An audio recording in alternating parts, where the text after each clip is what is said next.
right. And with that, Guyver's nowhere near. Oh man, I should have just went off that dynamite with the. Well, welcome to Geeks with Kids, the bi-weekly geeky podcast from a parenting point of view that, sometimes we talk about parenting. Maybe I'll do that when we get to the main topic. Anyway, I'm your host this week, Eric, and joining me this week is Hawk, Shows, Steve, and Matt Moore. How's it going, guys? How's it going? Oh, yeah. It's surviving as one does. But anyway, so this week we're going to be talking about the fantastic life of Christopher Plummer.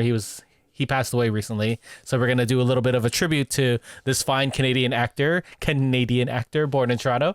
And we're going to, like we do every episode, we're going to talk about the things that we like right now, the things that we're enjoying. So why don't we start with the ray of sunshine, Matt Moore? I'm being good. I'm waiting in anticipation for you to ruin it. I didn't say anything. You didn't say it yet. That's okay though. Oh wait, Ark. Dave said in the chat about the Guyver, it's fucking awful. But in the best way possible. That's fair. Oh, I just hit my mic with my face. That's what you get for preemptively. That's what you get for saying the thing that I know you're going to say. I won't say it first. It'll be someone else. Okay, so yeah, the things that I am liking, my rays of joy. God damn, I love WandaVision. Like, I've never had a series leave me so happy every episode as that one does. I feel like we can talk about it now. No. Yeah. No. A little bit? No. I'm only on 3 guys. So okay, sorry. fair. See, and they've only had 4 episodes, so he hasn't seen the last one. Aren't we at 6 No, there's now? 5. We had 5. There's 5. There's 5 so far? Okay, either way. 4 and 5 are the ones that we actually need to talk about. Yeah, it's just the ending of 5. No, for real, that series warms my heart. They've done wonderful, and I said this last episode, and I stand by it. They are doing phenomenal work with that show. They have done. If they do what I think they're going to do, they will have actually achieved the impossible with that show, and I didn't think that was the case. There are 2 things that I assume that I hope will happen, and I think they keep on inching towards it, and I'm like, ooh. At the end of 5, they've opened the door for the one thing that everyone said was impossible. Yep. And that's why I hope that's what they do. And that's all I'm going to say about it, and we're going to deviate away from it because I don't want us to fall into a spoiler black hole and ruin it for Steve. Yeah. Now Steve has to, once we're done this, Steve has to watch those episodes. I do sincerely want Steve's genuine reactions on this because I do respect Steve's opinion on these things, and I want to see what his take on what they've done with it is. I'm trying to race to it. I watched 2 episodes today already, so why I'm at 3 as That's it fair. is. So You were like, I'm gonna. Were also awesome. Like just from a purely recreating nostalgia standpoint, were amazing. What's amazing about those the first 3 episodes actually, is that they use the proper lenses and lights for the time. Yeah. And because Vision is, purpley, in the MCU, they painted him blue to show up better in black and white, which is old school techniques too. They spent their time and did the research. All the special effects were wired in the first 2 episodes, very clearly too. Yeah, which was so good. Except for, we'll talk about certain that. things. Certain things were not. Things that were in the show 100% were, and it was amazing. Yeah. That's so a that good, show ray of sunshine. Yeah. If anything, I want to see an X-Files, like we were talking about in our chat, an X-Files version of set in the MCU. What's the character's name? I don't remember their names. Agent Wu. I always get scared because I'm like, I don't want to say the wrong last name for the character. But sincerely though, because I'm like, it's one of those, I don't want to misname the character because that's really horrible if I do. Mm-hmm. Yeah. I will maintain that he has become the new Coulson character. Yeah. And in the best possible way. Like he adds so much levity and he does it so well. Like he's the perfect comedic straight man, especially for that show. Especially when he's paired against Darcy. Like those 2 together are just so good, and I want them to be Mulder and Scully in the future. I also would, for everyone here that is watching it, I would recommend especially going back and watching a lot of Phase 3 and Phase 4 movies. Yeah. There are more characters in WandaVision than you may remember. Whoa. There's one that's there that is in plain sight that has already shown up. And once you remember who it is, you will go, oh, fuck. We talk about this afterwards because I'm trying to figure it out. Yeah. In the chat, hey Jojo85 is saying, "Hey guys, hello, What up? welcome to the show." So there's that I'm vibing on very much. Love that to pieces. And it's going straight into Falcon, which is amazing. Falcon and Winter and then Soldier. Falcon is going straight into Loki, which is fantastic. It's going straight into Black Widow and then Loki. Right, but they're still. We are now in a Marvel string where it's unbroken from now until they're done everything they have filmed already, which is fantastic. And then we cry because it'll be a while for the next one. Crying the entire time. The other thing I'm going to note, because I like to toot my own horn, and I will do this till the end of days. This past weekend, as many of you know, I am a somewhat low-key personality on the TikTok. What? I know, right? We just recently had the NGTTWF Talkie Awards, aka awards voted on by both the fans and the other performers, which was kind of cool. We'd never done it, and we're like, well, we might as well do it because why not? And I was in fact voted the top promo artist of 2020 by both my peers and the community at large, which just made me feel all warm and fuzzy inside. Ooh, that's awesome, man. Congratulations. Yeah, congrats. I even got to recreate the "you like me, you really like me" speech, but then I just turned into a heel promo because I'm a horrible piece of shit. But that's okay. I'm not actually like that, and I will fight anyone that says I am. And for those that aren't familiar with your TikTok, where can they find you? I'm on TikTok under the moniker That KG. That's THAT, the letter K, and then the letter G. Ooh, Very easy to track down. nice. When in nice. doubt, just look for this beautiful face that you're all watching on a Twitch stream right now. Yeah, I see that Shouse is looking for you right now on it. He's just typing away. He's like, I don't even have TikTok, so I'm in my app store right now. Hey! You got to get yourself the TikTok. Yeah, I haven't. I have not TikTok. Although I'm gonna add one thing on TikTok because there's a Guinness World thing that I want to join, which is stupid. Anyway, Tell me about that later. it's the Greatest Showman thing that they're trying to do, where they're getting like thousands of people to be part of it. I'll send you the pass it along, dude. I'm never hurting for content. I'll throw whatever out there for sure. And then we can do our own version of Wallerman. Anyway, let's move over to Steve, because you're the next on my window. What are you liking right now? What I'm liking? Yes, that's a good question. Well, I don't know. I've been a bit irregular with my activities. So right now, I've managed to kind of keep a semi-regular schedule of watching movies, and I like to make lists, and I like to group things together, and just can't really manage it to just stick with one list right now. So I'm just hopping all over the place, and I'm hoping at some point to maybe put up a blog or something about this misadventure that I'm on. So I'd have to say that's kind of been the main thing. I know it sounds kind of silly, but actually That's not silly. Keeping a regular movie schedule for me right now is kind of a big deal. So so there's that. And I'm not anywhere near where you guys are at in WandaVision, but I will say I'm, even with the first three, which is very little in them, I'm still quite happy with them. So I'm looking forward to getting as excited as you guys after WandaVision. So that's where I am. Fun fact about the theme songs: they're created by the duo who created the Frozen franchise. So, wow. Yep. so That tracks. yeah, it does. Yeah. Well, they're getting the right people to do the right things, so all the little details count. It's funny because they had an interview on Q. They were on CBC's Q the other day, and they're saying how refreshing it is to write a song that doesn't have to impact the whole story. So they're just we had fun. It was just a fun song experience, and oh, that's awesome. I love that show. I can't wait. Also, we got the Winter Soldier and Falcon trailer from the Super Owl yesterday, which was nice. Maybe we'll talk about that later. We'll see. Do you call it the Super Owl? No, Superb Owl. I saw the poster and it made me smile a lot. Yeah, it's very Captain America. And he has the mask. Mm-hmm. Yeah, Like he's wearing the purple mask. I don't even care. He has it in the trailer too. I know, but the fact that it's on the poster made me very happy. Yeah. I'm like, okay, cool. I'm here for it. I was reading up on an article today, and that there's apparently an X-Men connection in this show. Mm-hmm. There's an X-Men connection in WandaVision too. Well, I know that, but in talking about the Falcon and the Winter Soldier, apparently the city of Madripoor is yeah, heavily involved in it. Wow. That tracks. They're really putting that in there. Yeah. It's like they picked up a giant franchise and they need to figure out how to slowly bring it in. You know who would make a great Wolverine? Wes Chapman. So let's go over to Hawk about what are you liking right now? Or no, wait, no, Hawk. No, I'm not going to you. I'm going to shows. I'm going to shows. I'm going to shows. Go shows. We're going to me? Yeah, we're going to you. Okay. What are you liking right now?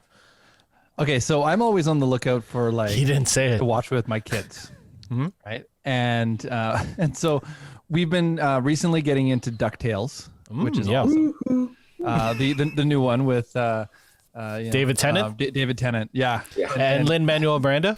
Yeah. The show is so funny, and I love a show that I can watch with my kids, and they're laughing, and I'm laughing, and everybody's laughing, and there's like multiple layers of comedy there. Like there's stuff there that just like silly sight gags for the little ones, and then the jokes that are meant for the adults are just really funny.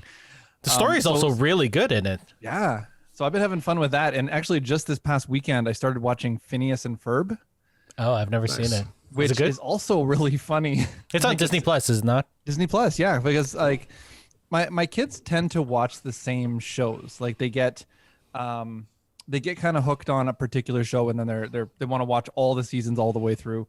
Like they watch the Beyblade, all the Beyblade animes.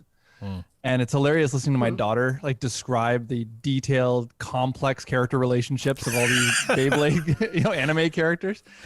And so yeah, like they're totally into like that kind of stuff. There's a Sailor Moon like ripoff called Glitter Force. No, what glitter? Oh, Glitter Force. Yeah, there's two. Yeah. There's two. There's Glitter Force, and then there's the Ladybug one. What's it called? Shit. My kid watched it all. Anyway. The miraculous ladybug. Miraculous, yeah. Yeah. How do you know I've seen this? that one, but my kids are really into the ask Glitter questions. Force stuff, Yeah, which is a blatant Sailor Moon like copy. yeah. But I they showed get into her shows- Sailor Moon. So Yeah. And so they just watch those shows over and over again. And I'm like, okay, if I'm going to sit and watch with you guys, like, let's find something that we can all. have you not shown her Sailor Moon yet? Yes. I do have some episodes that I've shown. Not down. They were a little bit scary. Okay, for that's my fair. daughter at first. There's some scenes like where some of the monsters, even in very early episodes of that show, some The of first monsters episode are is pretty pretty frightening. Yeah. Yeah. I feel like my daughter likes scarier things than I do, which is awesome. I mean, let's be fair though. A lot of the animation in the early Sailor Moon was really scary. So Well, it wasn't really meant for kids. It's Yeah. meant for anime, teenagers. Japan doesn't give an F. They'll scare your kids. They'll scar them. strength through Epilepsy, adversity. everything. Strength through adversity. So yeah, I decided just to mention some of those kids shows that I've been enjoying with my kids that I've just been having a laugh with. Is Glitter Force on Netflix, right? That's a Netflix show. Yeah, But yeah. the ones that I mentioned are on Disney Plus. DuckTales and Phineas and Ferb. And they're doing a spin-off of DuckTales just as they canceled DuckTales. So that's sad. What's And the spinoff going to be? It's Darkwing Duck. They're Oh, doing they're making a Darkwing. they're going to do a Darkwing Duck show. Okay. Let's get dangerous. Yeah, it's oh man, I can't wait. Oh, they're also doing Chippendale Rescue Rangers again. Or no, I think it's just Chippendale now. Probably Just just they're gonna reboot all the Disney afternoon stuff. They should. They were all gold. Why man. not? It works. Go with it. Let's get a new Tailspin. They have Disney Plus. Why not just put out these awesome things that parents would watch? They're raising the price for us. They might as well give us more content we're gonna like. I mean, to be fair, it's not like they're relying on box office numbers anymore. So No. they have to get their income where they can. And $12 a month is not exactly going to break the bank. Yeah, it's not. And then they have their premiere stuff, which I hope they do with Black Widow, but they're definitely doing with Raya and the Last Dragon. I think next month. So I had heard rumor, and again, it's only rumor, is that everything that was supposed to have come out last year, they're not doing the premiere. They're just going to release it because it was delayed a full year at this point. So they're not. yeah. Raya was supposed to come out last year too. Well, so I think some of them will. I don't think the Marvel stuff they will, just because it'll bank. anger more people than it'll placate by making them pay extra for it. Even like the Mulan experiment kind of showed them that that's not the way to go with it.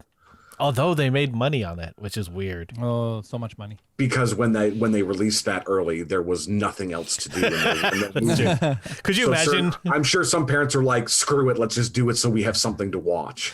Could you imagine if they did that with Hamilton? I'd just be like, you motherfuckers. Here's my $30. Sincerely, I was actually surprised they didn't, because that's the one where, like, if they do that, I would have paid. I think like it would have been worth the money, right? Yeah. Whereas Mulan was not worth the money, and that's made it even worse. If they'd set the standard with Hamilton, that would have created a new template. Much dishonor to their family. I think I think that Remember, a wizard did it.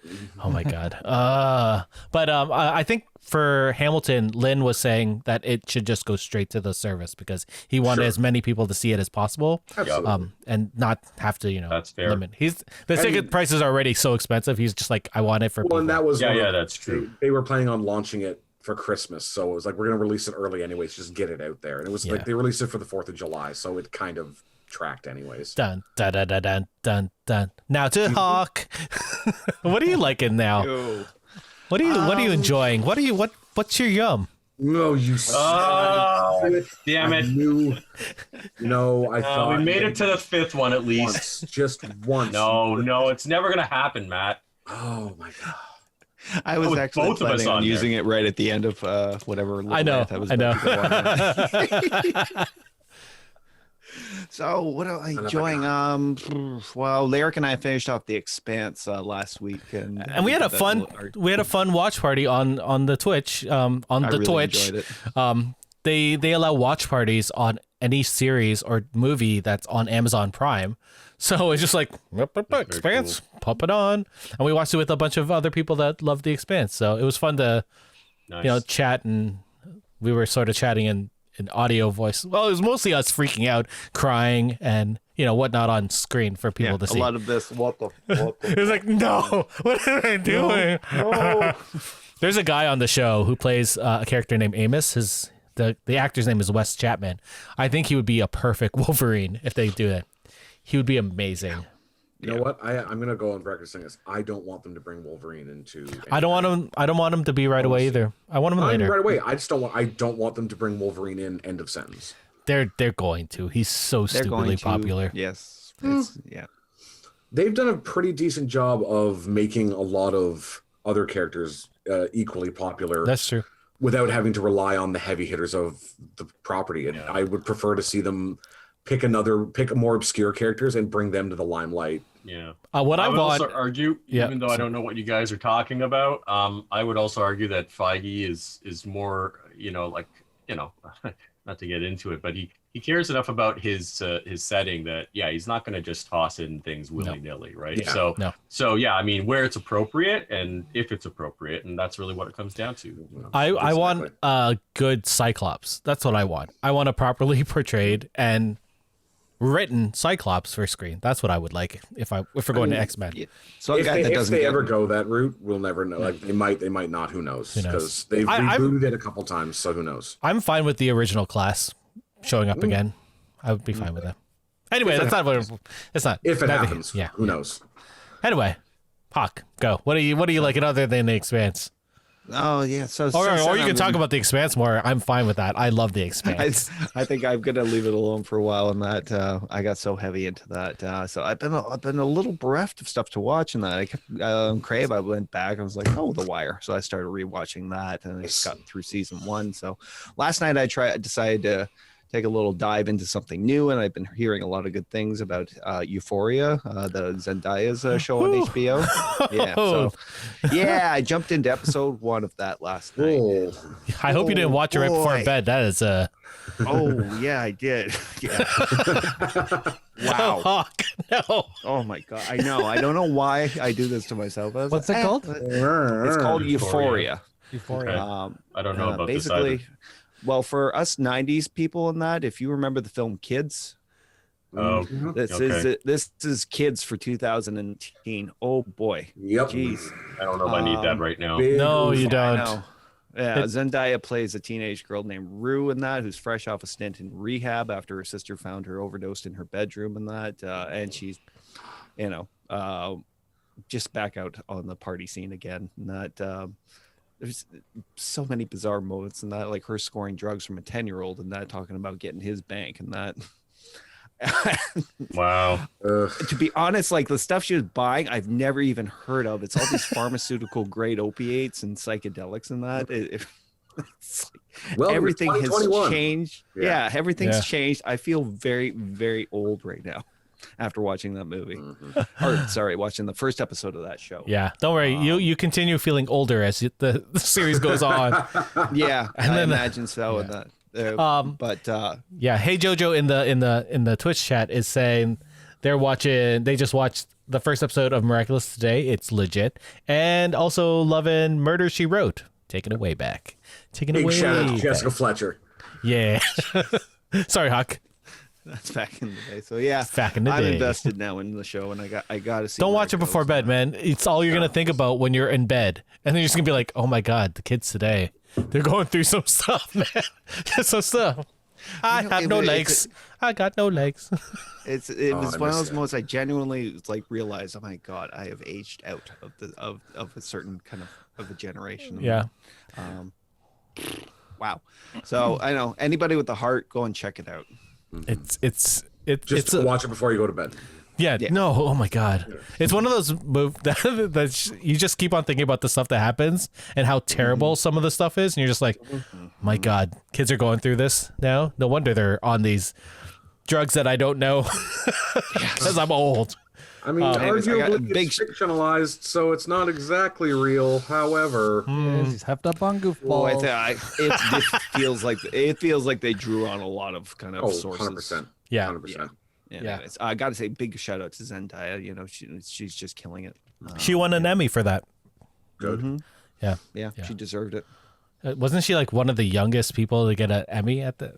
I think something like that. I think so. I think she's up there. Yeah, there's a list of. Crazy. She's wonderful. Yeah. Oh, sorry. There's one more thing I'm going to throw in here before we go on Do to the it. main topic. Yeah, go for it. I have one too. Yeah. Well, that's fine. Yeah.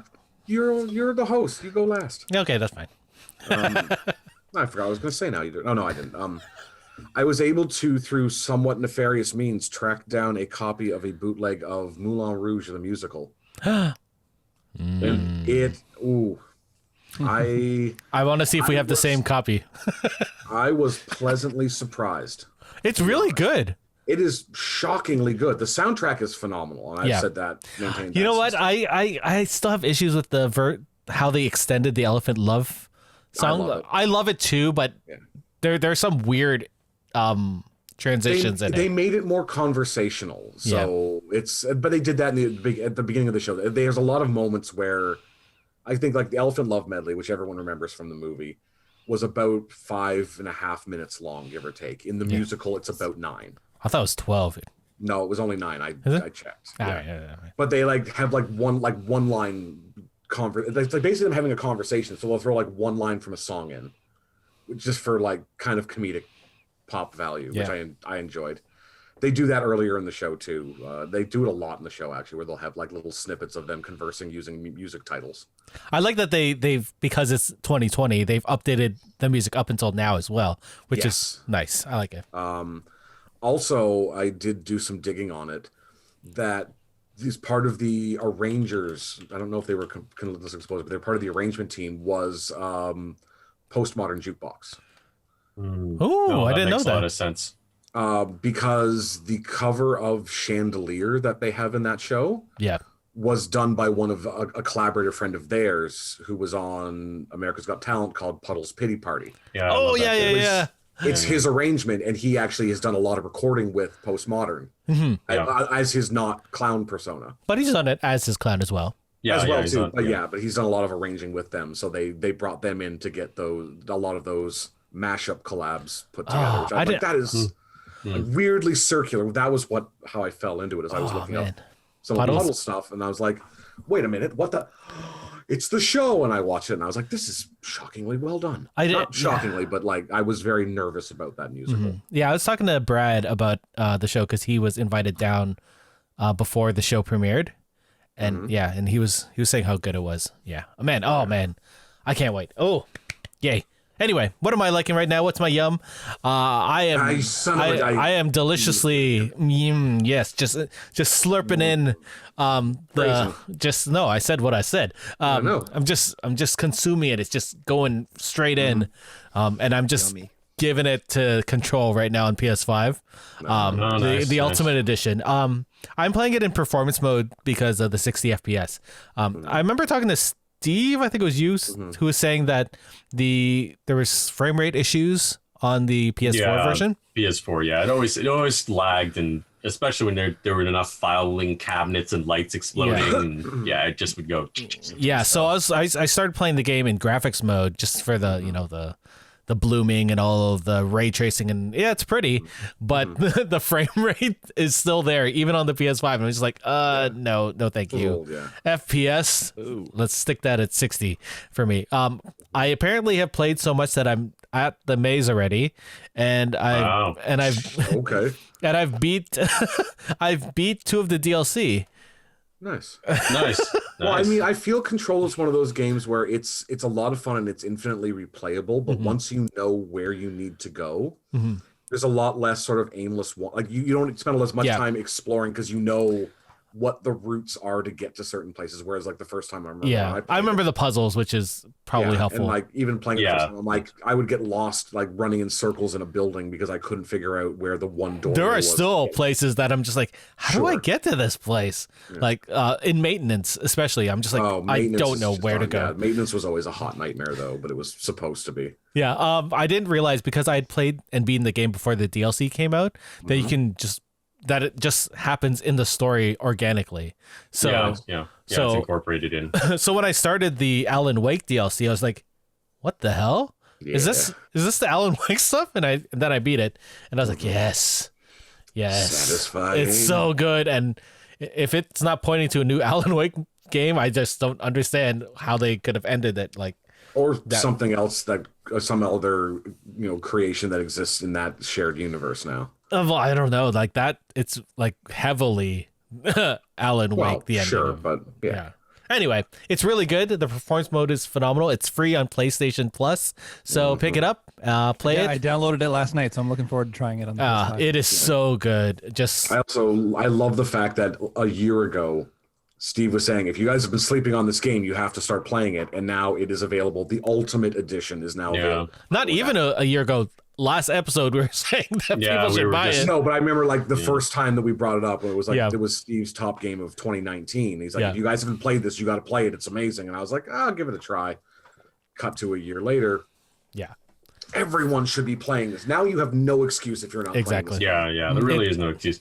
I mean, the whole issue before, we were just saying this the last episode, is I was a little like, this Ultimate Edition is a little bit cheesy. They're chiseling us, and then, it's the PS Plus game. So now there's absolutely no excuse. Yeah, exactly. And it's a well done version. There is some things that, now it's 2 years later, I've noticed a little bit of its age. Like there's some control things I was like, but the haptic control is actually pretty fun on it. Although, cool. Good to know. Although, this is my one little gripe. Whenever you're walking anywhere, you can feel the walking. So it's like tap, tap, tap, tap on your controller the whole time. So you're just like, okay, that's weird. That could get a little... That's a lot. That's going to burn through the motor on that real fast. You run everywhere in that game. Yeah. But today I did just get the asynchronous costume, which if you guys remember how to get that, yes, that was fun. Nice. Yeah. Anyway, let's move on to... There's not much in the news that we're going to talk about. We're going to talk about... one or two things. The first thing being, so Game Rant, which is not a credible source of any means, but they have a couple good sources. Ever so often they have good articles, but right now they've released an article saying EA this week is debating whether they should cancel Anthem 2.0 or Anthem Next, which is what some people have been calling it. This, for those that aren't knowledgeable about Anthem, is about... So when Anthem was released, everyone got angry at it because it was hardly a finished game, and the developers ended up announcing that they're going back to the table. They're going to look at it. They're going to fix They're going to fix the whole game, and they're going to release it out for people. And that was about a year and a half ago, maybe 2 years now. 2, I think. And nothing has really happened, and people are just like they trickle out less information than when Bungie was part of Activision. So it's just like no one knows what's going on, and people are just like, I guess it's not coming. The game director got moved off of the game and is now part of Elder Scrolls. No, that's Dragon not it. Age 4. Dragon Age, yeah. Which is So- usually a good sign that the game's not going anywhere when the director is shifted to. Oh yeah, Casey Yeah. Hudson left. Like everybody's gone. I mean, one of his parting comments was that they were working on this 2.0 Anthem, and then he left. It's just like, oh Jesus. Yeah. That So company- You just got a couple of interns sitting in a cubicle. apparently Anthem. the team of like 30 not- people at most Yeah. working Yeah. on it. Yeah, on no, this it's a whole game. skeleton crew. It's a skeleton crew. It's just sorry. Go ahead, Eric. No, that's it. I was just saying your thoughts on it because I think a couple of us played it, and Anthem. I was so upset with Anthem, and it's so funny because we just brought up Control. Anthem broke me. Like I actually stopped gaming because of that fucking game. Okay, I mean that was a quarter of a game, right? And I'm not exaggerating. I know I that might be hyperbole. It's a quarter of a game. I know people could enjoy that quarter, and I enjoyed that quarter. I flew around like Iron Man, like as nobody's missed this. But no, I mean that took me, and at the time I was gonna like write this angry review breaking down all the details of it. And I was just going to call it, Dirge. I mean, that's what they should have called the fucking game because that's the Dirge of BioWare. I mean, I do not have any faith in what they've got coming up because at that point, after Andromeda and then Anthem, like that company's just a trash fire, man. Like I'm looking at this, like we'll get into Mass Effect here, right? I've seen the Mass Effect trailer and I'm just shaking my head. I'm just like, I don't think this is going to be that good. It's going to be old. Like when that comes out, it's just going to be touched up graphically and that's it. And I don't think they've got the talent to make it something special, So anyway, that's my rant. I mean, I'll jump in when you guys have something relevant, good to say, because I got nothing good to say about it. I disbelieve they're going to do it, and I think they're going to cancel it for sure. And if they do, they're gonna try to shovel it underneath the Legacy Mass Effect edition thing and try to like cover up the fact that they made so much money on that to perpetuate the fact that they're still a company, which I don't believe they are. I will be the optimist and have faith in Dragon Age, but that's because I love that series. And consistently every time they've brought it out, they've changed some mechanics, but the core mechanics have always stayed the same, and the core concepts have always stayed the same. So I'm going to have some faith that they won't completely fuck that up, especially because they've moved people on to working on that, which means it's actually in production, which is kind of nice. That being said, they are going to need to do some stuff to update it because whilst that system is very near and dear to my heart, it is also a relatively dated system. Yep. Yeah. I mean, realistically, they did it very well. Witcher did it a little better. So I would hope that they would come up with something more unique to add to it to keep it a compelling series. Story-wise, I have nothing but faith in it. Everything else, however, they're going to hopefully invest some time and money in. That's my hope. Yeah, I'm hoping they just, I don't need them to fix the first Anthem. Just make a new game. No. Yeah, just stop it. Just abandon it. It was a failed experiment, and let's move on. They need to use that flying mechanic somewhere because it was really good, and that was the only good thing in that You game. could add it to Destiny. Or Mass they're Effect. not part of my God, it was Destiny. great. Or even add it to Mass Effect, where it would make as much sense as anything else. I would agree with that actually. Yeah. No, I think it's done myself. I mean, they have a decision to make whether to kind of double down on it and bring in a real team and that. If they did, they probably have to expand it to at least 90 people, as the article was saying, and that would require a huge investment, a lot of money on the table. Yeah. For something that as far as the media and everything, they've already put it to bed. Yeah. The horse is out of the barn, and that I don't think they can really repair publicly like the image behind the game. And even if they decide they were going to double down on it, you're doubling down on a project that people are expecting to fail out of the gate. So you have to come back with something that is so revolutionary and so cutting edge. I don't think they have the resources or the team to do that. Yeah, because it's already a garbage fire. Like you can't repackage it and pray that people will forget that the first experiment was a garbage fire. To say something. Sorry. Oh, I was just gonna say the best thing they could do if they weren't gonna continue with 2.0 or make a new Anthem game is to incorporate it into the Mass Effect universe. Yeah, Like they go back to Earth and there's these, or I don't even know where Anthem took place. I can't even remember. No, the story was so wishy-washy. Mhm. Like, I mean, okay, to say something substantive, for those who are hanging on to Anthem and go, oh, I thought it was okay. I mean, it was a proof of concept, all right. And let's be real, okay. There was like 3 or 4 games there, like by BioWare and by EA as a whole with DICE. And I know this is going to be controversial because I know we've got listeners who just love that DICE shit, but they've been scamming us, all right, the last like 2 or 3 years. They keep like putting out these half-baked things and they keep saying, oh, we'll fix it in post, right? And Anthem was the absolute worst because, I mean, we're not even talking about Andromeda anymore, and that was horrible, right? And it's just this degradation. And yeah, like everyone's been saying, unless they actually put real people on it, it's not going to get fixed. They actually, like DICE actually, to give them credit, pretty much fixed Battlefront 2, but it took them 2 years to do it. Even though I say probably minimal team, they had some people working on it. And then Battlefield 5 like exploded and fucked up, and they pulled everybody off of both games to work on Battlefield 6 because they screwed up 5 so much, right? So that being the case with BioWare, how many people do they have left, right? They've got to have everybody on Dragon Age, right? And a new Mass Effect, right? They have and to the have new one. Mass Effect. Yeah. There's nobody. There's absolutely nobody left, right? So I know there are people who keep going, oh, it could be the next, Battlefront 2 or No Man's Sky. Really? Like, really? You really think so? Like, there's no one left. Just look at, I'll just end on this. Just look at the number of people who have left BioWare and track it. Every 6 months, there's been somebody who's left, okay, for the last 5 years. Just follow that number and look at it from that perspective. And you'll be like, yeah, there's nobody. Not just BioWare, also EA, right? Mm-hmm. Like, Amy Hennig left. Why would... No, that I don't even want to get into that. I know, No, but yeah, it is. Shows, any thoughts on Anthem? I don't know if you played it. I played the beta with you guys, and I agree. Played the I game, agree. basically. Yeah, the whole thing was a beta. No, I mean, I never bought it or anything. I don't know if you guys all bought it, but I just played the free beta. I played it on Origin when I had the Origin pass, and then it crashed so much on me that I was like, I'm not playing this game. It's been a year. Why is it crashing so much?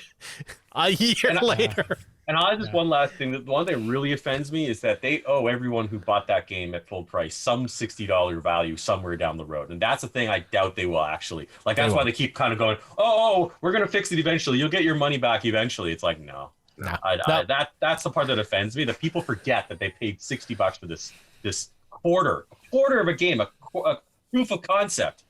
I don't know. I will never buy a game on launch unless it is coming with some seriously heavy good reviews. No. To Absolutely. go back on Mass Effect, did you see that the multiplayer is not going to be included? Yeah, that's fair. doesn't- I love the multiplayer. I love know. the multiplayer, but I don't blame them for that. Yeah. I played the multiplayer on it. It was neat, but the game never needed it. It was never a thing. I agree. No, Anyway. but it's true. But it's like Uncharted, though, right? I mean, the multiplayer was I liked fun. Uncharted multiplayer. I liked the multiplayer in both of those, and so they were good. Let's move on to the next news item. 2 more. Very short. 2 people have been added to the Dungeons and Dragons movie cast. That would be Michelle Rodriguez, who's, from the Fast and Furious movies, and then Justice Resident Smith. Evil. Oh, yeah. And Justice Smith from, Detective Pikachu. So those are 2 new people that are joining Chris Pine in the Dungeons and Dragons movie. Thoughts? Cool. That's cool. Yeah. Neat. Popular people. I didn't even know this was a thing, so I'll believe it when I see it. I mean, the original creation, the story behind the first Dungeons and Dragons is a movie in and of itself. So We'll do an see if episode this one about that. And then we'll have Shouts just holding up the DVD the whole time. And the last piece of news, Alcon Entertainment has announced that they were recently on, one of the producers was recently on the Variety podcast, and they are the entertainment group that has created The Expanse on television. They had it on Sci-Fi for a number of years until Sci-Fi canceled it because it's sci-fi, and then they moved it over to Amazon where it's flourished. And they said after a couple of years, The Expanse is ending next year with season 6. So after a couple of years, it's had its run on Amazon. They're gonna try and expand the Expanse universe. So. Which is cool because there are 9 books in the book series, and they're only doing 6 for the TV show. So you've got 3 books worth of material to go with. Yeah, and those 3 books happen in a different time frame, so it makes sense. Shocking. Yeah, right. Well, I'm glad they managed to get to the 6, you know, and not have to, you know, like cut it short or anything. So that's great. Could you imagine, Hawk, if they ended it after season 3 on that end? I know, like if it had happened, it would have been one of those things like you kind of wondered, you know, it would have left you wondering, you know. And it would have made you angry. It's one of those shows. It would have made you angry in that, but at the same time, you know, there was something kind of satisfying about season 3 in that. If nothing had come of it after that, then I'd still say it would have ranked as one of the best sci-fi shows on TV. Yeah. Definitely see it. It's on Amazon Prime. Yeah, and if you're a fan of Kim's Convenience, like three people from that show up on as cast members on The Expanse, just randomly. Like they're there for a couple episodes. Because Kim's Convenience is wonderful. But anyway, so let's move on to the main event. Let me close all these windows. I have too many open. So on February 5th, 2021, legendary Canadian thespian and actor Christopher Plummer passed away in his U.S. home. He was living in Connecticut at the time, and you know, it's sad, and you know, we're big fans of his legacy. He's a phenomenal actor. Everyone knows him from The Sound of Music. So we thought we'd gather today, talk about maybe 1 or 2 movies that we enjoyed him in, and you know, see where we go from there. Let's start with Matt Moore. Let's hear one of your movies. Let's start with one. Man. Okay, you know what? In keeping with the theme of this show and the concept of this show, I'm out of the gate. I'm going to bring up 2009's Pixar's Up. That was mine. Yeah. I knew why you don't start with me when I say I have a backup. I have a backup too. So did I. My backup was the one that I originally picked, but I wanted to give something that had a little more substance of his skills than what I had. Tell us about Up. I've never seen this movie. What's this movie? You are I'm pretty sure I was like 4 seats away from you crying my eyes out. Yeah. When we saw this. The briefest of summary, Up is the story of a curmudgeonly older gentleman who, after his wife passes, vows to fulfill the promise he made to her where they would retire at the base of this waterfall in this particular mysterious land, because they were both really big adventurers when they were children, following the career of the famed adventurer Charles Muntz. So he decides that he's going to attach millions of helium balloons to his house and fly his house off to this strange exotic land, where hilarity then ensues. Yeah. It is the movie that is responsible for the most heart-wrenching first 10 minutes of film ever, where out of the gate you are already filled with joy and sadness before the movie even starts. So cute. And then the movie starts and nothing but joy and hilarity follows, with some sadness and some bittersweet moments, but it is a beautiful film. Christopher Plummer is an absolute manic gem in this film. Even more so with the fact that I keep forgetting it's Christopher Plummer until I'm like, it doesn't sound like him, which is phenomenal. Which is a testament to how phenomenal a performer he was. Yeah. And what I love about this movie is that it introduced us to the wonderfully naive and adorable Russell, who's a little like Boy Scout who's trying to get his wilderness badge for helping the elderly. That's why he ends up on this adventure with Carl Fredricksen, who's played by Ed Asner. Like, it's just a phenomenal movie. Like, Squirrel. Squirrel. Don't forget the joy that is Doug. I hid under your porch because I love you. Well, that's good. Well, you should come in because I'm your master or something like that. We watched it a couple days ago, after Christopher Plummer died, and we're like, I'm gonna show my kids a Christopher Plummer movie. Like, they'd seen The Sound of Music before, but I was like, let's show them Up, and it was a wonderful experience just to watch, because Doug and Carl and everyone, and like Kevin. You're saying, Christopher Plummer as Charles Muntz, like, he's playing an aged explorer who's just like hell bent on getting this bird that has eluded him for years and years. But there's this, one of my favorite sequences is this like sword sort of a sword fight scene between his character and Carl Fredricksen, but they're both geriatric men, so they're like they're hurting as they're doing it, and it's so funny and it's just so well played. Like, man, Pete Docter is a phenomenal director, like, and writer. Good job, Pixar. It was just such a well put together movie, and it holds up even like it's almost 11 years, 12 years I got now the later. steelbook on this one. Look at that. I have that one too. It's phenomenal. It's Nice, giant. nice. That's Wow. beautiful. And I- double That's because gorgeous. it's like original content too. Like it's not based off any other pre-existing Yeah. story. It's literally just original content, and it's beautiful.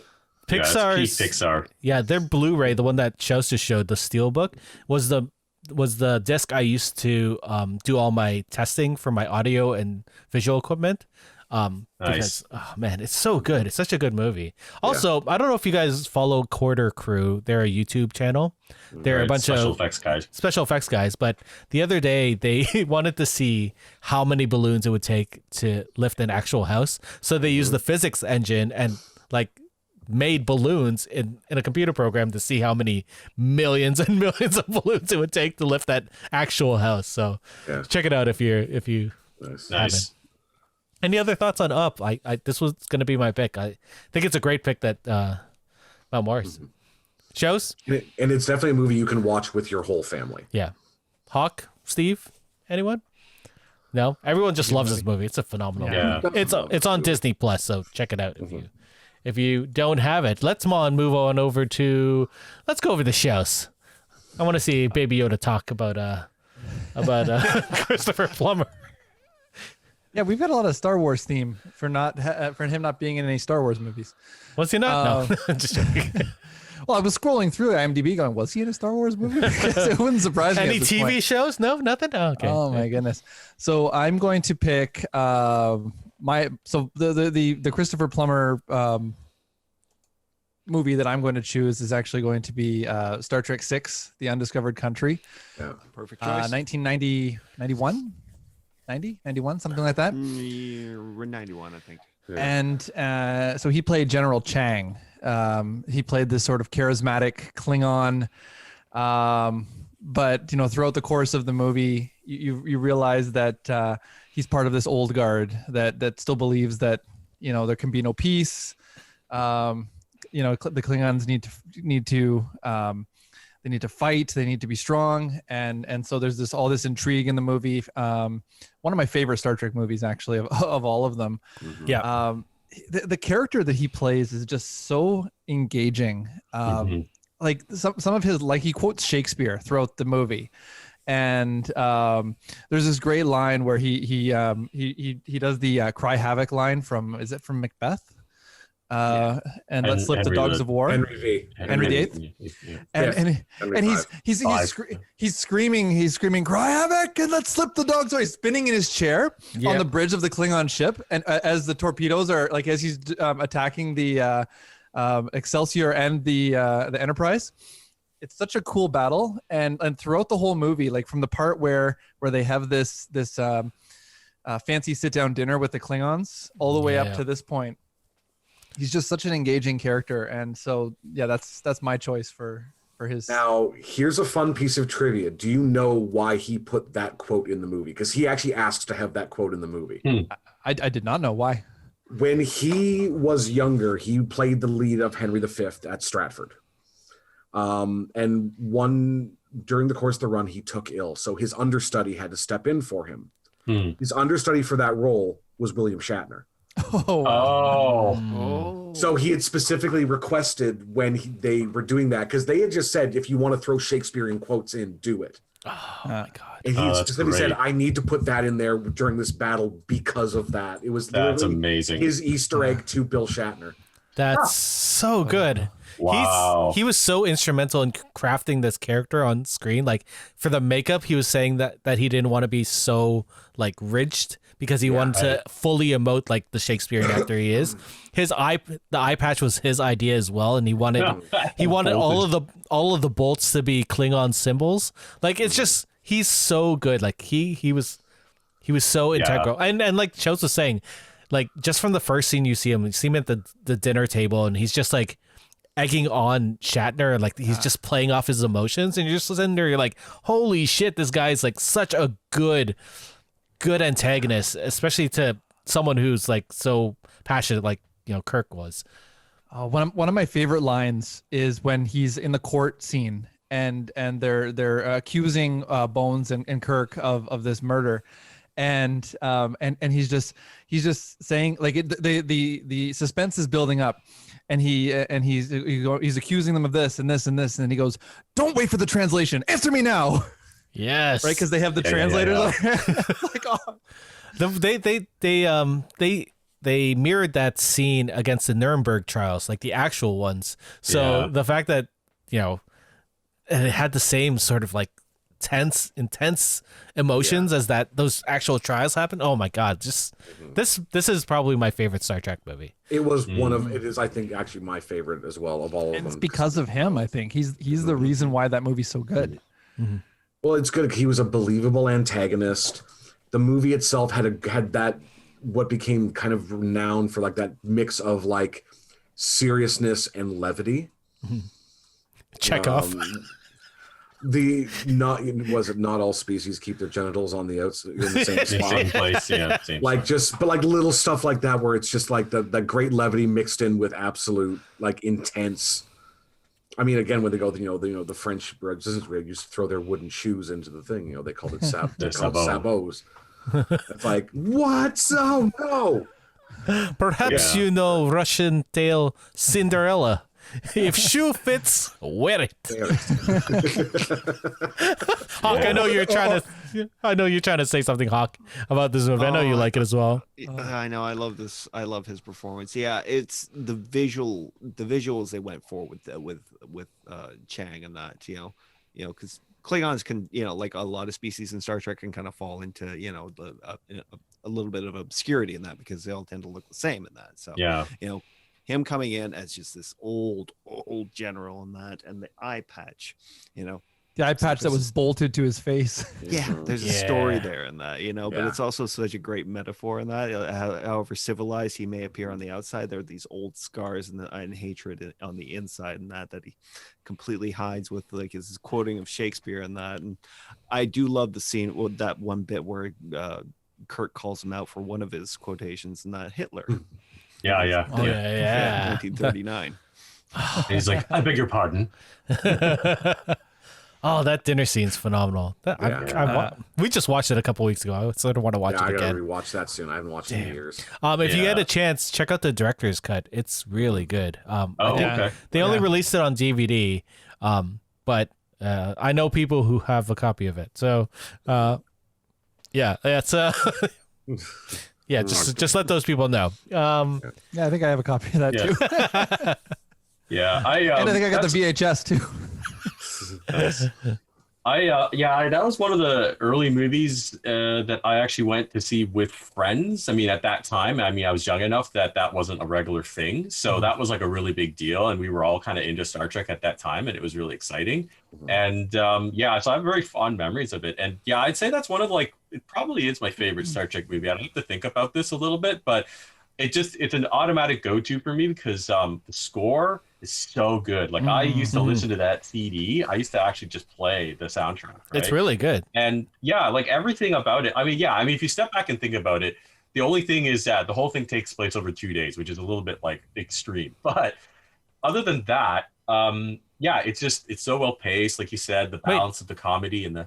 Is it 2 days? Yeah, pretty much. Yeah, it's like all over the place in 2 days. That's the only thing that's a little bit kind of wonky. I thought it was a couple days. I didn't think it was a week, but I thought it was a couple days. Yeah, but anyway, it doesn't matter. The thing is, it's a perfectly paced, perfectly balanced experience, and Christopher Plummer is a big part of it. And actually, you were making a joke about this before, Eric, but for those who don't know, Plummer and David Warner reprised their roles as the Chancellor and General Chang in the video game Klingon Academy. Yeah. And I think it's just amazing that they were like big enough to like play those guys as a prequel to the film. And they didn't, it wasn't even just a throwaway thing. These are two actors who like take their acting seriously. Yeah. You actually come to understand Chang even more. And it's consistent, and it actually builds on his character in the film. So if you can track it down, some people have taken it's not very good quality, but the cinematics from the video game, you can probably find them on YouTube, and I'd highly recommend it because it actually is its own story because it takes place before the destruction of the moon that precipitates the situation in Undiscovered Country. And even then, you can see the Chancellor and the General like sort of politically and philosophically fighting over what the future of the Klingon race should be. And man, I loved Christopher Plummer in that, and he took it to another level. Like I was like, man, this guy he just nails this role. I'm gonna have to play this game again. I don't remember it. It was on PC, was it not? It was a PC game. Yeah, it's an old PC game, but and yeah, in the game you play like a literal like new captain in the Klingon Academy, and Chang is your instructor. Oh, so my he's God. like he's the guy who comes up to you, and so initially you're just doing missions, but you start to see like crossover because like the Chancellor will come and he'll talk to you specifically, and then you'll see them having arguments and stuff like that. So it was really well staged, as this kind of like this extra person sort of witnessing things behind the scenes. I'm gonna have to look this up on YouTube. There was an era where they were really making some very interesting Star Trek FMV games. Yeah. We should do an Borg, episode on Star this. Trek Borg. Yeah. And then there was another one, Starfleet called Klingon, Academy? that was the similar to Borg, where it was like supposed to be a holodeck, and they had Gowron as your instructor for that one. In the Twitch chat, Jim Shoes 3030 said, "This is my favorite episode of Hollywood Squares. I'll take Hawk for the block." Amazing. All right, well, since Jim Shoes said it, let's move over to Hawk for his pick of Christopher Plummer movie. Yeah, actually, this one wasn't very difficult. I think this actually might have been my first introduction to Christopher Plummer as an actor, and that I remember watching it on TV years ago as a kid. This was 1979's Murder by Decree, and which, and probably one of the only leads Christopher Plummer played that I can think of in that, because like throughout his career, I think he has worked so much because he's always been able to take on a supporting role and add a lot of depth to whatever he's been in. And that it doesn't always have to be about him, but he'll come in and probably be the best thing about whatever movie he's in. Yeah. In this case, tell us about what's the movie about. He plays Sherlock Holmes. James Mason plays his Watson, and Sherlock Holmes is called in to investigate the Jack the Ripper killings. It is directed by Canadian legend Bob Clark. It is joint British and Canadian production, and it's a fascinating little movie, and he does a fantastic job playing Holmes, as you might expect. Yeah. I don't know. I don't doubt that. I don't know that I'd really need to big up his performance as Holmes in that. I think you guys could imagine it. Yeah. But he shares some amazing scenes with James Mason. In particular, there's this one scene where he's going over evidence and that while Watson is finishing off his dinner and that, and there's a single errant pea on his plate that he's trying to corner with a fork. And while he's going over the case evidence, he just comes over and takes a fork out of Watson's hands and just squashes the pea against the plate and that. And Watson looks up at him and he's like, "You squashed my pea." And he's like, "Well, now it's cornered." Which is just, again, but it's you squashed my pea, because it's fucking James Mason with the most. You can hear it, right? Yeah. James Mason is Dr. Watson. Like, you just can't not hear his voice, and it's just so brilliant. I've never seen this movie. I was trying to catch it today because I knew Hawk was going to pick this movie, and I didn't quite make it, but I'm really looking forward to watching this. Yeah. I'm gonna do a rewatch on it a little later on, but it's really good. Besides like his performance in that, there is Bob Clark. If you guys remember him, that he was the one who wrote and directed Black Christmas. Mm-hmm. The precursor for most of the horror movies of slashers, Halloween, followed it, and that he brings a lot of those elements to certain scenes later on in the movie, and that, and some of them are so scary, they kind of stick with you. Yeah. Oh, geez, I really gotta watch this movie. For a movie that has very, very limited gore in it, you would not know. Like, it's Hitchcockian levels of tension. A lot of the scenes, just the way that he shoots, the way that he shoots it is brilliant.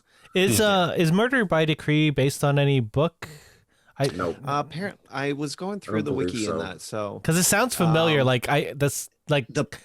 Like Sherlock Holmes versus the Ripper seems like something I've heard before. I don't There's know. another film that does that plot. Yeah. Yeah. But Okay. So, reading off of just the wiki on the film itself, though it follows a similar premise, it is somewhat different in tone and style and result to A Study in Terror. It's loosely based on The Ripper File by Elwyn Jones and John Lloyd. The film's premise of the plot behind the murders is influenced by the book Jack the Ripper: The Final Solution from '76 by Stephen King.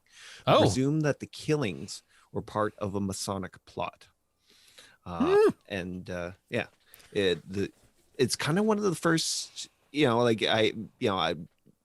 I think it's one of the first times in media that they actually explored like with the Ripper plot in mind with that. It was not a singular person, and that it was not some crazy individual, and that it was actually probably came from orders on high up, and that whether it was Masonic temple or was it possibly even the royal family. And this was also where a lot of his concept ideas for From Hell came from this and other texts, but this was one of the big ones where he kind of drew inspiration. Oh. Yeah.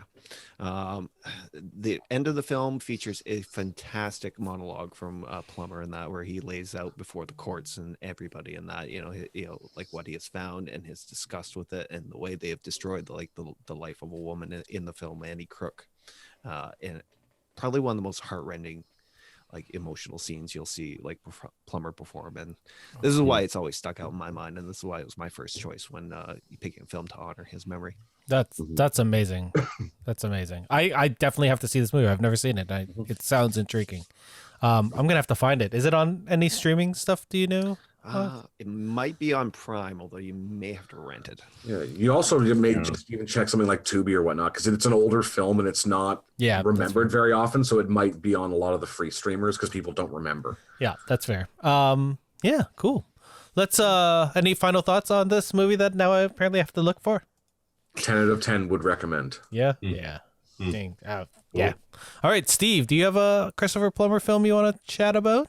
yeah, well, I knew that Schaus was going to pick Undiscovered Country, and that was definitely going to be my first pick. So I was trying to figure out how do I either class it up or go below that. And so this is my mini story. I decided to watch All the Money in the World because that was on one of my lists. And this was the film by Ridley Scott from 2017 that originally had starred Kevin Spacey in the role of Paul John Getty, the oil tycoon. And the movie is about how one of his grandchildren is kidnapped, and this was a real life event. And the guy was such a miser that he wouldn't pay the ransom, and unfortunately, it ended up causing a lot of trauma to the grandson. Anyway, I wanted to see it just because I was really curious about the fact that Ridley Scott had wrapped up the film, and then the Kevin Spacey accusations came out, and rather than chuck the film, he brought in a whole new actor and brings in Christopher Plummer, and Plummer, I think on very short notice did it in 2 weeks or something like that. And it's seamless. Like, it was really interesting to watch like this film, which like had another person in it. So, I have this running theory, this running joke where I say, like, anytime you need to improve something, you just need to add like 2 venerable British actors. And we were just laughing about like, Undiscovered Country because it's got Warner and it's got like Christopher Plummer. But I don't really have much else to say about All the Money in the World, except that it was a very tense movie and his portrayal was very good. Like he was quite believable as an old man who was very focused on certain mentalities and stuff like that. But I did have a second film, so we'll talk about that. We'll talk about it in the next round. Okay, sure. Okay. I thought I ended up seeing All the Money in the World with one of my friends who did not know that Christopher Plummer was a last minute replacement. And when we were talking about it afterwards, he was just like, "What? how did this happen?" And I can't imagine like Kevin Spacey. I could imagine Kevin Spacey doing his thing. Yeah, a little bit. But Christopher Plummer wasn't doing like he was doing his own thing, right? He wasn't doing an imitation of Kevin Spacey doing that thing, which was great because he worked off the actors like perfectly.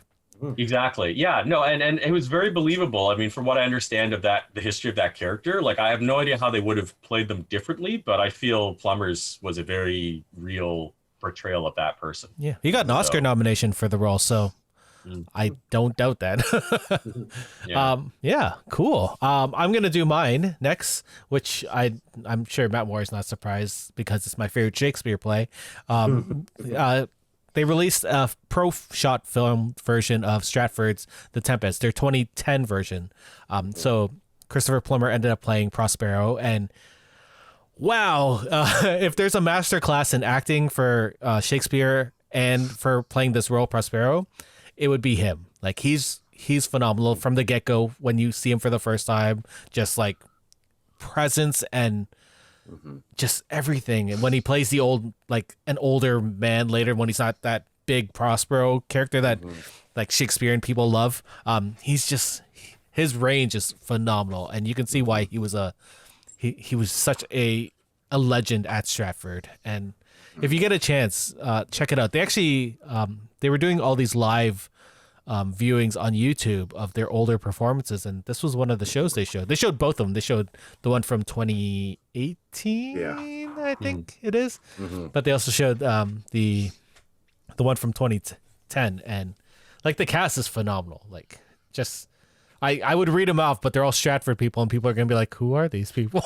Like I'm sure Matt and me and whoever else goes to Stratford regularly would know, but like, oh man, just phenomenal. If you has anyone seen this? Like, you should check it out if you can. No, sorry, which year was this? 2010. 2010. Okay. There's a scene where he comes out of the floor sitting while he's holding a stick and sitting, but it looks like he's floating because there's no chair underneath him. And he's just giving this wonderful performance. He's talking about the harpy, I think, is that scene. Yeah, that scene. And oh my God, he's just so good.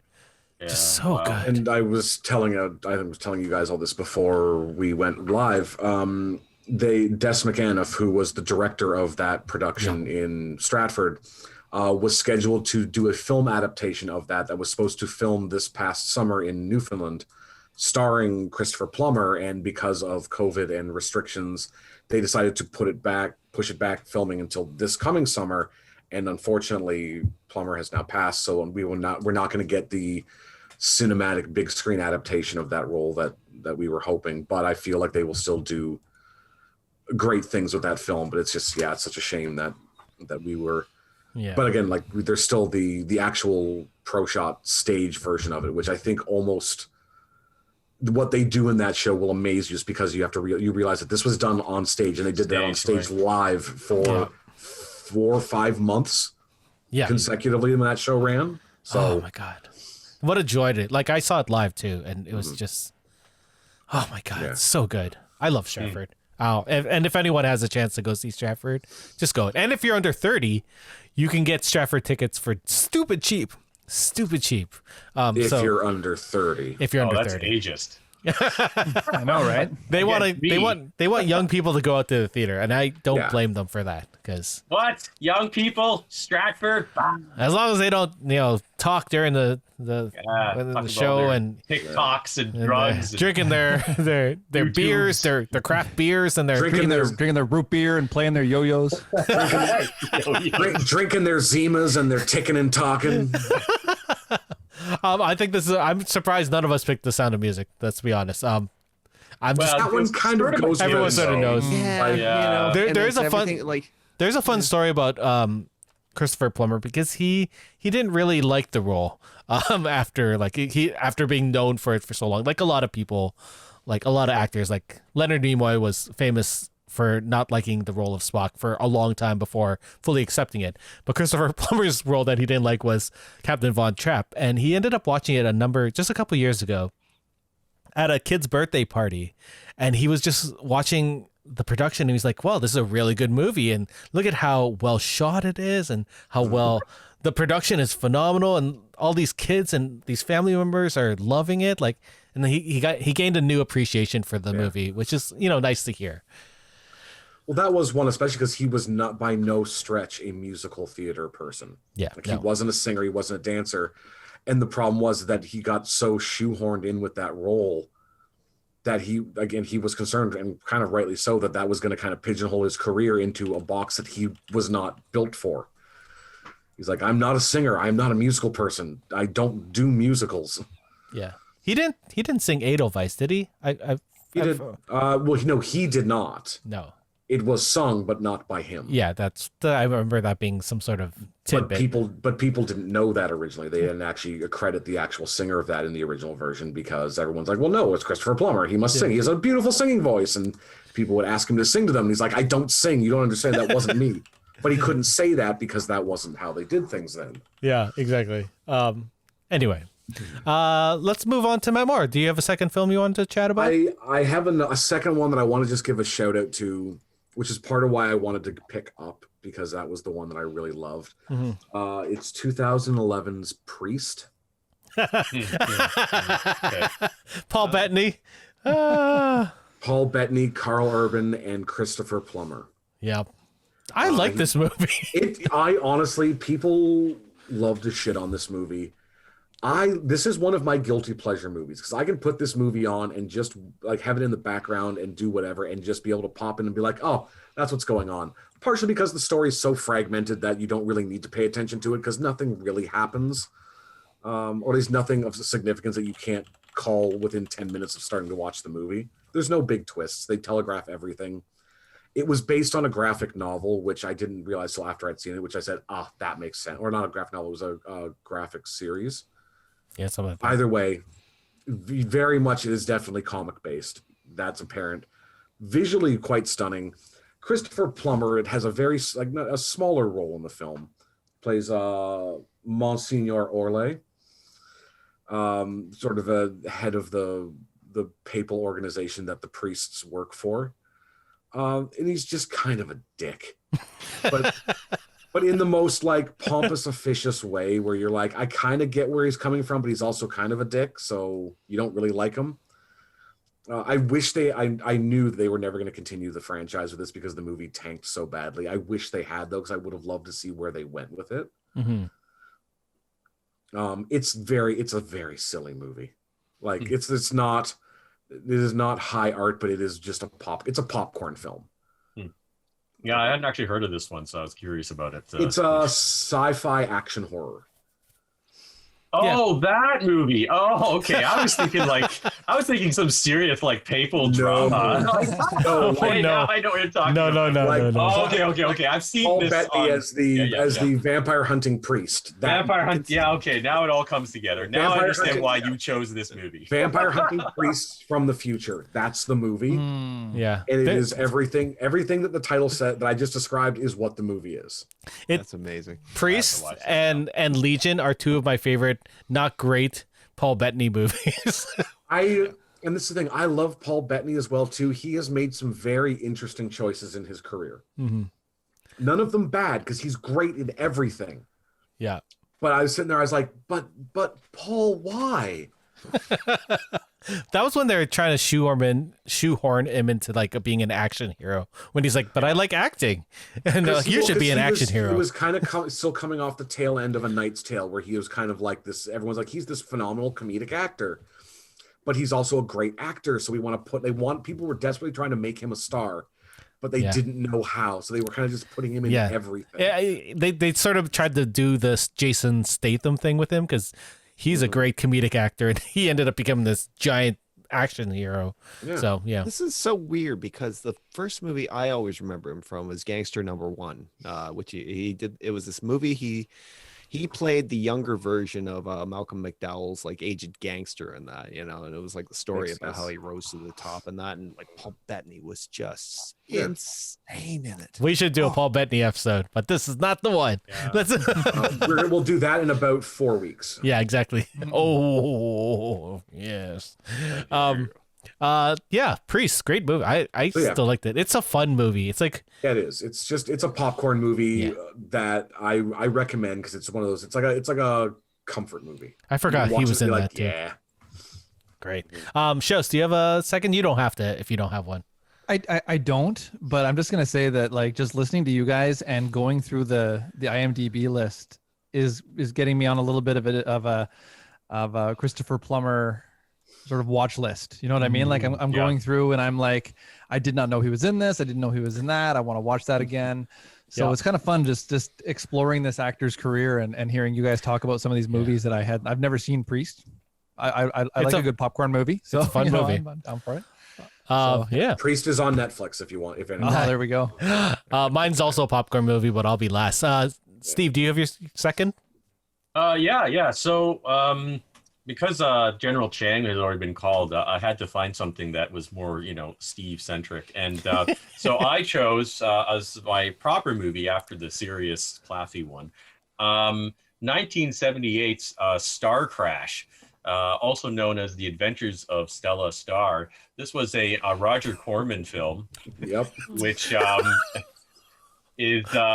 was kind of banking off of the Star Wars craze at the time. It is obviously a Star Wars cash-in, and it also has the twin acting talents of Christopher Plummer and David Hasselhoff. Oh my God! I need alcohol in this movie right now. And a score by John Barry.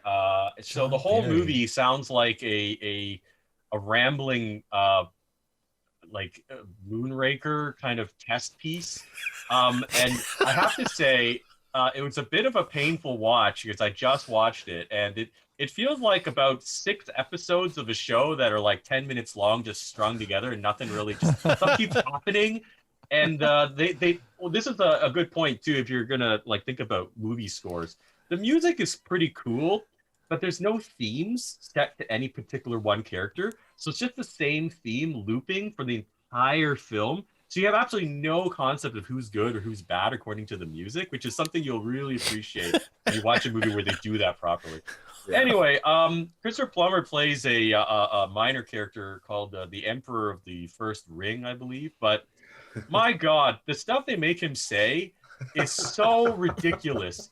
But he says it with such gravitas and such measure that you're just like, wow, I believe in this emperor. This is a really good character, and like it's hilarious because he's only in it like I guess 3 or 4 scenes, but oh man, he is amazing. And if you just want to just get a little bite of it, if you type in Star Crash Christopher Plummer, the end scene is on YouTube, and you'll understand what I mean. So that's Star Crash. It's awful. I've never heard about it, but I need to see this movie now. I just found the poster, and yep, that's a 1970s sci-fi movie. I can't even really explain to you what it's about because Christopher Plummer and David Hasselhoff aren't the main characters. The main character is played by Caroline Munro, actually. Although I wouldn't even say she's the main character because she just sort of gets captured a lot and saved a lot. So it sounds like a Corman film. It's very dated. An outlaw smuggler and her alien companion are recruited by the Emperor of the Galaxy to rescue his son and destroy a secret weapon by the evil Count Zartharn. Zartharn. The poster looks like it has a Cylon on it. It does look like a Cylon. It looks like the one I'm looking at has Hasselhoff with a lightsaber. Yeah. That too. God. Yeah, the Cylon is actually a robot sheriff with a southern accent. Oh my God, this looks amazing. It's ridiculous. I wouldn't recommend it as it's so bad it's good, but at least it wasn't boring, which is the biggest problem with bad movies. So yeah, it's something. But Christopher Plummer, it's something. All right, Hawk, what's your backup? So my backup is not so much a movie I'd recommend you guys watching that, but for some reason I saw this back when I was like 12 years old, and for some reason there was this one line in it that stuck out, has stayed in my head for like 33 years in that, because it's still one of the funniest lines I've ever heard in that. It's 1987's Dragnet, the remake of the TV show in that. Christopher Plummer plays the bad guy. In that. Huh. Christopher Plummer plays the bad guy in it. And wow. It's just this, like I said, it's just this one line in that, but it's still one of the funniest I've ever heard in that. It's fun, his goons capture, Tom Hanks and Dan Aykroyd's characters and that, and he lays out his evil plot and that, and they're about to take them off to their death and that, Dan Aykroyd's hardcore, LAPD loving character, Boy Scout. It warns him that he's about to put himself in conflict with the greatest fighting force on earth, and Christopher Plummer kind of looks to the side and looks back at him and says, "The Israelis." Oh no! Oh, I forgot he was the bad guy in that, because I only remember up to about the first half of that movie consistently for some reason. Yep. Oh my God! But it still has one of my favorite lines from a movie ever, which was delivered by Tom Hanks, which was, "Well, Amo, it looks like it's just you and me, your balls, and this drawer." Oh my goodness! Oh my goodness! I don't remember this movie. I've definitely seen it though. It was yeah, because they were doing the movie of it, but it was like almost like a send up of it where Dan Aykroyd was playing Joe Friday and he had the dragnet narrative, but it was in 1980s LA. Yeah. So like what his narrative was and what the rest of the world was doing did not mesh in any way. But it's what made it so great, because it was still like he's Joe Friday and he was treating it like I think he was like the grandson of the original Joe Friday. So it was like Joe Friday the third. That's awesome. But it was just like that's the family, the way they deal with it. It was a brilliantly, like, I didn't get a lot of the satire in it because I was a kid in the 80s. So even when I was old enough to see it, I had never seen the old Dragnet.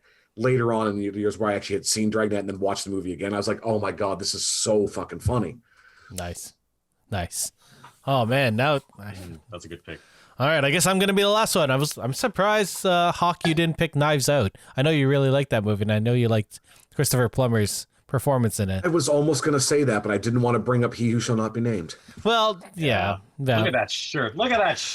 Oh yeah, look at that Last Jedi shirt. Oh, Ryan Johnson, right all over my chest. No, I thought he was actually good in that movie. He played Everyone was good in that movie, from what I understand. So. But that's not the movie I'm gonna pick, because there's something close to my heart, and this role is just it resonates with me, and that's when Christopher Plummer played John Adam Gates, the grandfather of Nicolas Cage's Benjamin Franklin Gates from National Treasure. And when you talk about bad movies, I love this stupid movie so much. I've seen that movie. I completely forgot about that movie. But Actively. Christopher Plummer in this wonderful, wonderful role as a treasure hunter who, inspires his grandson, the great Nicolas Cage, to go and, steal the Declaration of Independence. Oh, spoilers. But yeah. It's been like 30 years since that movie came out. That movie came out in 2004, which is, oh my God. Sorry. Almost 20 years. Almost 20. I thought it came out early. I thought it was a 90s film. I didn't realize it was 04. Oh, it had the passion of the 90s, but was definitely 2000. There we go. And it had such a good cast, like Dan Kruger, Sean Bean, John Voight, before we found out he was a... Got weird. Yeah. Anyway. Weirder, yeah. That's for yeah. And I'm going to give a special shout out to the movie that introduced me to Linkin Park, and that is Dracula 2000, where he plays Abraham Van Helsing. I forgot he was in 2000. I did love that movie as well, too. I did. I saw that in theaters, and I had a hell of a good time in it, actually. You know what? I'm going to say that because now every time I always forget about the movie until someone talks about it. That is probably one of my favorite vampire movies of all times. Sorry, one of my favorite Dracula movies of all times, because the fact that they actually were kind of able to rewrite that lore in a way that finally made sense, I appreciate it. I love that they did that. Yeah, and had a great cast too. Jared Butler was Dracula. Oh, it was like 100% the most like late 90s, early 2000s casts ever. Yeah, definitely check it out if you can.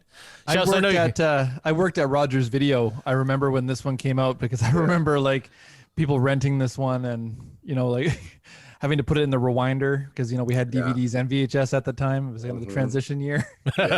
2000, the year the DVD became popular. Oh, my first DVD. We should talk about our first DVD that we bought. I can't even remember it. I remember mine clearly because I bought it at Mac. Barely remember what I had for lunch. I couldn't even tell you the first DVD. I got mine right over here. I'll tell you right now what mine is. What was yours? That was your first DVD? My first DVD right here, the Toy Story box set. Oh, nice. Mine Nice. Mine is in the other room because I don't keep my DVDs near me. I have Blu-rays now.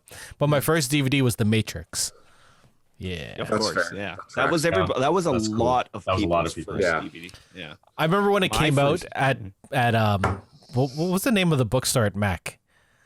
The Oh, bookstore. titles. Titles. Titles. I'm like, I the s- bookstore. Oh, yeah, I saw it there and I was like, oh shit, The Matrix is out. And I bought it like right then. I was like, oh shit. Yeah, anyway, that was my story. That's not a great one. Anyway, It's a good story. Huck, you were saying your first DVD? I know yeah, this because has it was- nothing to do with Christopher Plummer, unless it's the Sound of nothing to do with Music. No, it wasn't the Sound of Music, and that it was actually because I got it when I bought my first DVD player and that. But it was the first. It was like the big old. I'm trying to think. The special edition release of Fight Club. Nice. It came in as like a sleeve, and that it was looked like a. That was actually, I think, if I remember correctly, one of the first DVDs that was ever released was Fight Club. Yeah. And thinking about Fight Club brings back like 12 Monkeys, which Christopher Plummer was also in. So, full circle. 6 degrees. I really feel that we should rename the 6 Degrees of Kevin Bacon to 6 Degrees of Christopher Plummer. Yeah. Very. Because that awesome. man has been in Yeah. everything. Yeah. Mm-hmm. Yeah. But anyway, let's throw this out to the audience. I don't know why I just clapped and pointed at my screen. What's your favorite Christopher Plummer movie, or just one that brings a joy to your heart? Why don't you send us an email? Contact us on social media. We are everywhere that I mentioned in the post credits. Anyway, thank you, Hawk, Shouse, Steve, and Matt Moore for coming and talking about Christopher Plummer, the man who had a phenomenal career. Career. I'm I'm sure he had a tired. phenomenal degree as well, too, but his career was way better. He had what, 217 acting credits on film and television, and then he had what, 60 years of Stratford as well. Yeah. Good Yeah. Lord, like that, phenomenal. He emphasizes the word prolific career. The man has been working nonstop for decades. Yeah. Doing things he liked to do too, which is important. Yeah, yeah. Great life, great actor, and yeah, I'm definitely gonna probably watch Star Trek now, or Yeah, so much. or this All the Money. Yeah, I'm the gonna watch murder a one. Decree movie. Murder by Yeah. Decree. Yeah, that's the one. Murder by decree, yeah. All right. Well, thank you guys for coming and talking about Christopher Plummer. Thank you all out there on the internet for coming and listening to us talk. And we shall talk to you soon. Have a good one. Goodbye. Bye. Well, that's it for us this week on Geeks with Kids. If you want to get a hold of us, you can send us an email at podcast@geekswithkids.ca. And don't forget to like us on Facebook at facebook.com/geekswithkids. Follow us on Twitter at geekswithkidstn. Check out our pics on Instagram at geekswithkids. And you can find all of this good stuff on our website at www.geekswithkids.ca. So if you like what you hear, why don't you hit that subscribe button and leave us a comment. This podcast can be found on iTunes, Spotify, Google Play, Stitcher, YouTube, and your favorite podcasting app. Thanks again for listening, and we'll see you next time.